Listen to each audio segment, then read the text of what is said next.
పట్టభద్రుల ఎమ్మెల్సీ ఎన్నిక నిన్న మొన్న బీఆర్ఎస్ పార్టీ వాళ్ళు ఎవరు తిరిగిపోతా ఉన్నట్టున్నారు.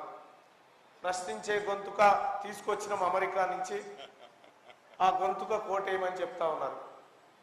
అమెరికాలో చదువుకున్నాడు, గొప్పవాడు, ఉన్నత విద్యావంతుడు. కానీ సార్ తప్పేం లేదు, నేను సర్కార్ బళ్ళనే చదువుకున్నా, ఒక 100 మంది పిల్లలకు చదువు చెప్పిస్తా ఉన్నా సార్. నేను సర్కార్ కాలేజీలోనే చదువుకున్నా, 200-300 మంది పేద పిల్లలకు ఆపరేషన్లు చేయించి బతుకుతున్నటువంటి సార్. నాకు గోల్డ్ మెడల్ లేకపోవచ్చు కానీ అంతకు మించినటువంటి వజ్రాలైనటువంటి ప్రజలు ఉన్నారు, పట్టభద్రులు ఉన్నారు. వాళ్ళందరి ఆశీర్వాదాలు నా మీద ఉన్నాయి. నాకు ఆ స్తోమత కూడా లేదు సార్, నేను అక్కడ పోయి చదువుకునే స్తోమత కూడా లేదు. కానీ నా వంతుగా ఈ ప్రజలకు ఏదో చేసిన తర్వాతనే చచ్చిపోవాలనే కోరిక మాత్రం ఉంది నాకు. అందుకోసమే ఈ పట్టభద్రుల ఎమ్మెల్సీ ఎన్నిక. నిన్న అంటా ఉన్నారు కేటీ రామారావు గారు ఎవరో, తీన్మార్ మల్లన్న గారు ఎమ్మెల్సీ పదవి కోసం తిరుగుతూ ఉన్నట్టు. తీన్మార్ మల్లన్న అనే పదం కంటే పెద్దదేం కాదనిపిస్తుంది అన్న నాకైతే. ఎందుకంటే ప్రజలు ఇచ్చినటువంటి ఆ పదం ముంగట ఇది చిన్న అంశమే. అయినప్పటికీ బాధ్యతతో దాన్ని నెరవేర్చి దానికి ఒక మంచి పేరు తీసుకురావాలన్న ఉద్దేశంతో వస్తున్నటువంటి మాట మీకు చెప్తా ఉన్నా సోదరులారా.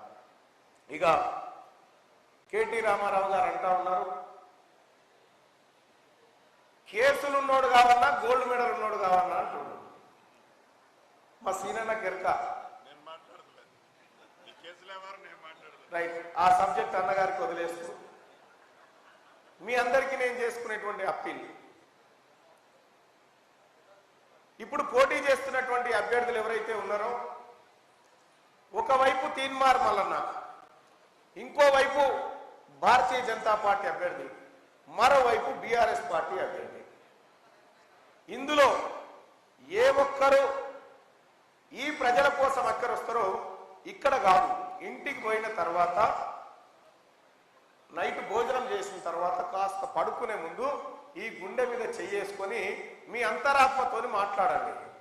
నా ముంగట 3 మనుషులు ఉన్నారు, ఏ మనిషిని ఎన్నుకోవాలని చెప్పి ఒక్కసారి మీ అంతరాత్మని, వేరే వాళ్ళకి చెప్పినా కూడా అంతరాత్మకైతే అబద్ధం చెప్పలేదు కాబట్టి అంతరాత్మతో ఒకసారి మాట్లాడి ఏమంటారంటే, ఒకవైపు పేద ప్రజల కోసం 10 సంవత్సరాల కాలం పాటు సుదీర్ఘంగా కొట్లాడి ఈ ప్రజల హక్కుల కోసం, ఉద్యోగాల కోసం, వీళ్ళ జీవితాల్లో మార్పుల కోసం కొట్లాడిన తీన్మార్ మల్లన్న ఒకవైపు అనుకోండి. కన్నీళ్లు చూసినటువంటి ఈ బీఆర్ఎస్ పార్టీ అభ్యర్థిని ఇట్లా ఓవైపు చూసుకోండి సోదరులారా. అప్పుడు మీ అంతరాత్మ ఎవరికి చెప్తే వాళ్ళు కోటేయండి అని చెప్పి తెలియజేస్తా ఉన్నా. మా ఇన్ఛార్జ్ యాదవ్ అన్నకి చెప్తా ఉన్నా, అవగాహన కల్పించండి అన్న. ఎందుకంటే అవగాహన లేక చాలా ఓట్లు మనకు వేయాలనున్నా కూడా వేయలేకపోతున్నటువంటి పరిస్థితి. కాబట్టి పట్టభద్రుల ఎమ్మెల్సీ ఎన్నికల్లో ఓటు వేసే విధానం కూడా అత్యంత కీలకమైంది. బ్యాలెట్ పేపర్లో సీరియల్ నెంబర్ 2 ఉంటుంది, మనకి తీన్మార్ మల్లన్న అని ఉంటుంది. ఇక నవీన్ కుమార్ ఏముండయి, తీన్మార్ మల్లన్న అని ఉంటుంది. ఆ తీన్మార్ మల్లన్నకు ఎదురుగా 1 నెంబర్ వేసి ఆ డబ్బలు వేసేస్తే చాలు. లేకపోతే మళ్ళా పాత కథ అవుతుంది. మా సీనియర్ని ఇప్పుడే చెప్తా ఉన్నాడు, పోయినసారి అంత అవస్థ ఉండదన్న, వారు 1 సైడే ఉందని చెప్పి చెప్తా ఉన్నాడు. అన్న మీ అందరి ఆశీర్వాదం, మీ ప్రేమ, పట్టభద్రుల దీవెన వీళ్ళందరిది లేకుండా ఈ ఎన్నిక ముందుకు సాగదు. వీళ్ళు ఆశీర్వదిస్తేనే మీ ఎన్నికను మీ ముందుకు తీసుకొచ్చి గెలుపు దిశగా తీసుకుపోతామని చెప్పి తెలియజేస్తా ఉన్నాను. ఇక సోదరులారా, ప్రతిసారి ఇప్పుడు టీఆర్ఎస్ పార్టీకి ఒకటే కంకరం కట్టుకొని పాపం అమెరికాకు పోవాల్సిన కేటీ రామారావు అటు క్యాన్సల్ చేసుకొని ఇటు తిరుగుతా ఉన్నాడు. ఎందుకు? ఎవడు గెలిచినా పర్వాలేదు, తీన్మార్ మల్లన్న మాత్రం గెలవద్దట. ఎందుకో మరి ఆయనకు నాకు అర్థం కాలేదు. ఇప్పుడు కల్వకుంట్ల చంద్రశేఖరరావు గారు, తారక రామారావు గారు వాళ్ళ తాత ముత్తాత ఆ గోరీలకి లేచి వచ్చినా సీనన్న తమ్ముడు విజయాన్ని ఎవరు ఆపలేరు ఈసారి అని తెలియజేస్తా ఉన్నా. అయినా మేము ఏం చేయబోతున్నామని చెప్పి ఓట్లు అడగబోతున్నాం సోదరులారా. వాళ్ళకు ఒకటే మాట, వాళ్ళ ఎన్నికల ప్రచారం ఏం సాగదు, తీన్మార్ మల్లన్న మంచోడు కాదు. ఓకే, మంచోడు ఎవడంటే అది మాకు తెలియదు. ప్రతిరోజు కేటీఆర్ చెప్పిండు, గతంలో 32 యూట్యూబ్ ఛానళ్ళు పెట్టుకుంటే మేము గెలిచేటోళ్ళమేమో అని చెప్పిండు. 32 యూట్యూబ్ ఛానళ్ళు పెట్టుకుంటే మేము గెలిచేటోళ్ళమేమో అని ఓ ట్వీట్ కూడా చేసి చేసిండు. అయితే నేను ఒక మాట చెప్తా ఉన్నా, నీకు యూట్యూబ్ ఛానళ్ళ మీద అంత ప్రేమ ఉంటే పెట్టుకొని చూడనంటే పెట్టిండు కూడా మొన్న ఒక 20-22 పెట్టిండు.